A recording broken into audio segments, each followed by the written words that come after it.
오늘 우리에게 주신 하나님 말씀은 느헤미야 1장 1절에서 5절 말씀입니다. 하가랴의 아들 느헤미야의 말이라. 아닥사스다 왕 제20년 기슬르 월에 내가 수상궁에 있는데 내 형제들 가운데 하나인 하나니가 두어 사람과 함께 유다에서 내게 이르렀기로 내가 그 사로잡힘을 면하고 남아있는 유다와 예루살렘 사람들의 형편을 물은즉 그들이 내게 이르되 사로잡힘을 면하고 남아있는 자들이 그 지방 거기에서 큰 환난을 당하고 능욕을 받으며 예루살렘 성은 허물어지고 성문들은 불탔다 하는지라. 내가 이 말을 듣고 앉아서 울고 수일 동안 슬퍼하며 하늘의 하나님 앞에 금식하며 기도하여 이르되 하늘의 하나님 여호와 크고 두려우신 하나님이여 주를 사랑하고 주의 계명을 지키는 자에게 언약을 지키시며 긍휼을 베푸시는 주여 간구하나이다. 아멘. 이것은 주님의 말씀입니다. 하나님의 은혜와 평강이 함께하기를 기도드립니다. 오늘도 우리 주님께서 주시는 은혜 가운데 거하고 그 은혜를 누리고 나누는 세상에서 가장 행복한 하루가 되기를 주님의 이름으로 기도드립니다. 명절 잘 보내셨습니까? 코로나로 인해서 많은 제약이 있어서 자녀들이 오지 못한 경우도 있고 또 모이더라도 밖에 나가지 못하는 제약이 따른 명절이었던 것 같습니다. 그럼에도 불구하고 이 명절 기간 동안 다시 한번 가족에 대한 소중함을 생각할 수 있었음에 감사할 수밖에 없었던 그러한 명절 기간이었습니다. 주님의 은혜와 축복이 사랑하는 자녀들과 가족들 가운데 가득하기를 기도하고 다음 명절에는 모든 가족이 함께 모여 함께 시간을 보낼 수 있기를 기도드립니다. 제가 설교하던 새벽 시간에는 이스라엘의 역사서 중심으로 하나님께 쓰임받은 사람들에 대해 말씀을 함께 나누고 있습니다. 창세기부터 시작해서 어느덧 이스라엘의 포로 귀환 시대까지 말씀을 살펴보고 있습니다. 남과 북이 나누어지고 남과 북이 멸망을 당한 후 바벨론에 의해 포로로 끌려갔다가 페르시아에 의해 다시 포로 귀환이 진행되는 시점이 현재 느헤미야서의 시점입니다.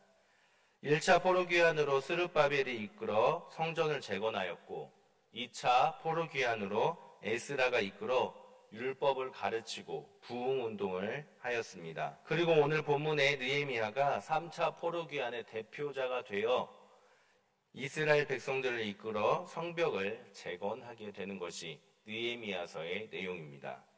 오늘은 그 중에 하나님께서 느헤미야를 선택하여 사용하신 모습에 대해서 우리가 함께 말씀을 나누고자 합니다. 느헤미야는 포로 2세대 사람으로 포로로 남은 족속임에도 불구하고 술관원까지 올라간 사람이었습니다. 왕의 측근 중 하나였던 사람이 느헤미야였습니다. 그러던 중 그의 형제 중 하나인 하나니가 이스라엘로 돌아가게 되었고 하나니는 돌아가서 이스라엘을 걱정하고 있는 느헤미야를 위해 고국의 상황을 편지로 써서 소식을 전해줍니다. 소식을 들은 느헤미야는 매우 슬퍼합니다. 왜냐하면 바벨론에 의해 패망한 이스라엘에 대해 직접 들은 것이 없었기 때문에 얼마나 어떻게 피해를 입었는지 몰랐었던 것입니다. 그러던 중에 하나님의 편지에 적힌 글은 그에게 충격이었습니다. 성은 허물어지고 성문은 불탔으며 곳곳에 무너지고 불탄 흔적들, 큰 환난을 당한 흔적들에 대해 편지를 읽고 고국의 아픔이 마음으로 느껴졌기 때문에 느헤미야는 슬퍼하며 울었던 것입니다. 폐허처럼 변해버린 예루살렘, 나라의 중심이자 성전이 있던 그곳이 폐허로 변하였다는 것, 그 자체만으로도 너무나 가슴이 아팠던 것입니다. 그래서 느헤미야는 간절히 기도하였고 하나님께 쓰임받아서 3차 포로 귀환을 이끄는 대표자가 될 수가 있었고 고국으로 돌아가 성벽을 52일 만에 재건하는 놀라운 하나님의 역사에 동참을 하게 됩니다. 그렇다면 하나님은 느헤미야의 어떤 모습 때문에 이러한 하나님의 역사에 동참하여 쓰임받게 하였을까요? 오늘 본문 4절 말씀을 다시 한번 같이 읽어보겠습니다.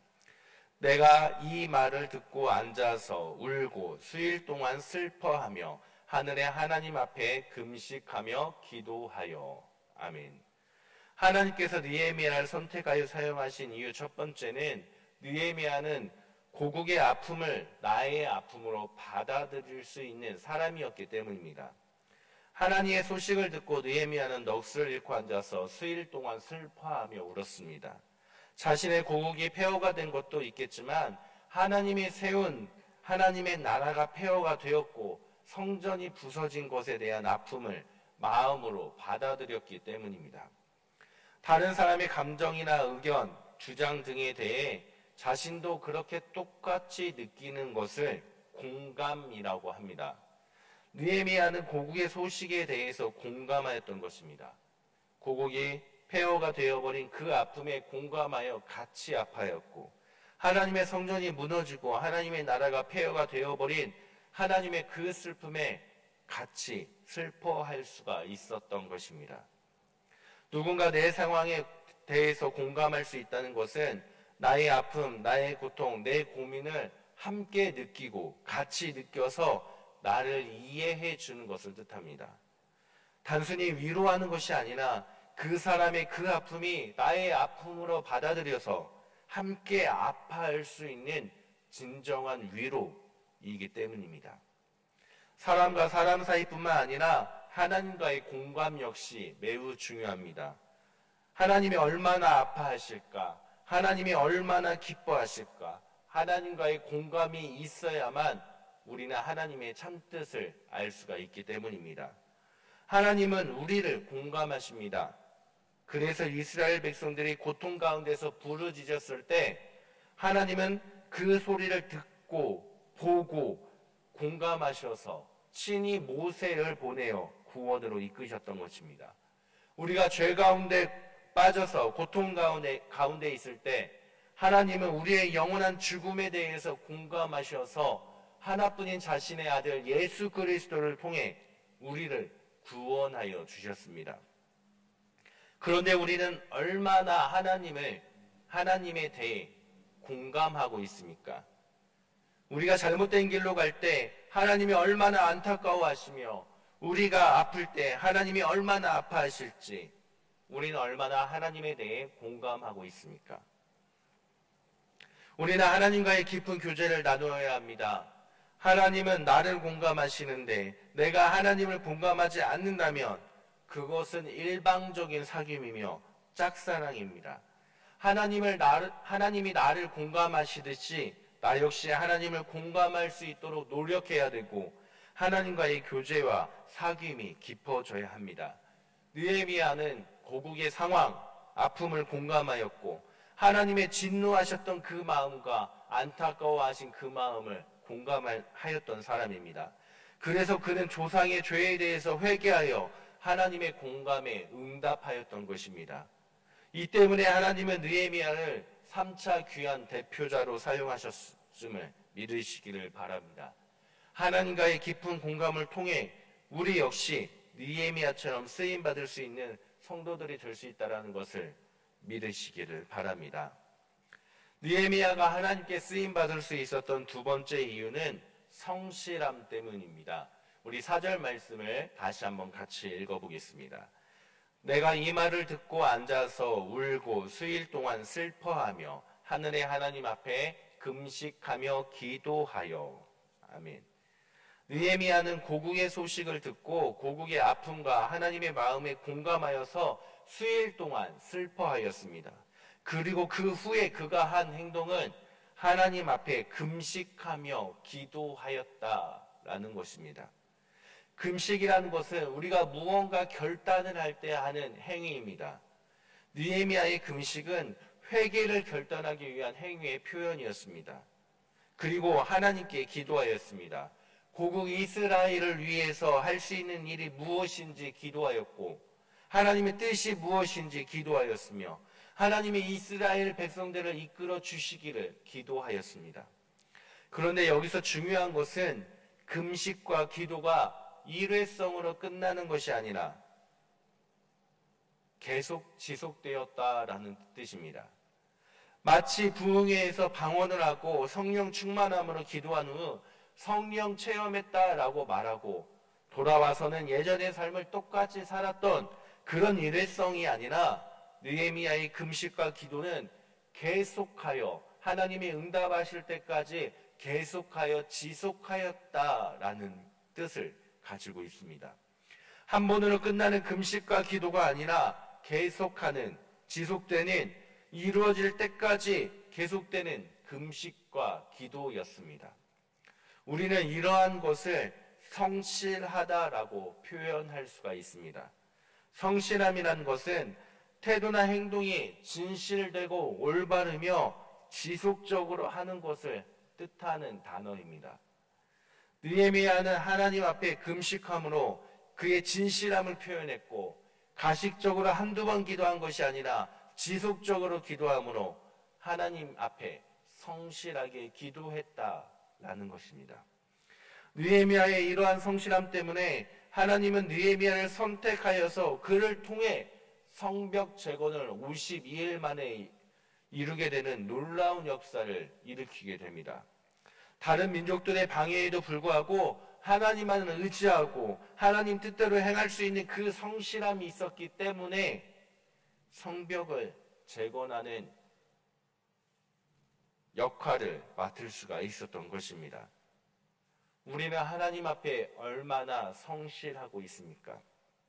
우리의 기도는 얼마나 하나님 앞에 성실하며 우리의 예배는 얼마나 하나님 앞에 진실하고 성실하게 드리고 있습니까? 우리는 얼마나 우리의 삶에서 하나님 말씀 중심으로 실천하며 주님 뜻에 따라 성실하게 살아가고 있습니까? 느헤미야의 성실함은 사람들에게 보이는 그러한 성실함이 아니라 하나님 앞에 행하는 성실함이었습니다. 그리고 그 성실함으로 고국을 위해 하나님의 뜻을 위해 금식하며 기도하였기 때문에 하나님은 그를 선택하여 어려운 상황 속에서도 성벽 재건을 이룰 수 있는 중추 역할을 맡겼던 것입니다. 사랑하는 성도님들, 우리 역시 하나님 앞에 느헤미야처럼 성실하길 바랍니다. 세상 그 무엇에게가 아니라 오직 하나님께 성실하게 행함으로 하나님께 쓰임받은 우리들이 되기를 바랍니다.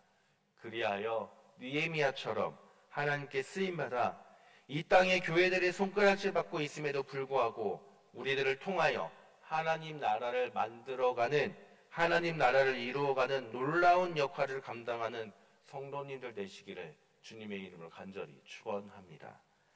오늘 말씀을 되새기며 느헤미야의 하나님에 대한 공감과 성실함, 우리가 그것을 본받아 주님의 나라를 이 땅 가운데 이루는데 주님께 쓰임받는 성도님들 되시기를 주님의 이름으로 간절히 축원합니다. 함께 기도드립니다. 하나님, 오늘도 말씀을 통해 하나님께 쓰임받은 사람의 모습에 대해 배웁니다. 우리가 오직 주님에 대해 공감하고 주님 앞에만 성실하여 느헤미야처럼 쓰임받기 원합니다. 하나님, 우리를 통하여 주님의 나라를 이 땅 가운데 이루어 주옵시고 우리를 통하여 오늘 하루도 주님이 주시는 은혜와 축복을 나누는 세상에서 가장 행복한 하루가 되도록 주님 이끌어 주옵소서. 우리를 구원하신 예수 그리스도의 이름으로 기도드립니다. 아멘.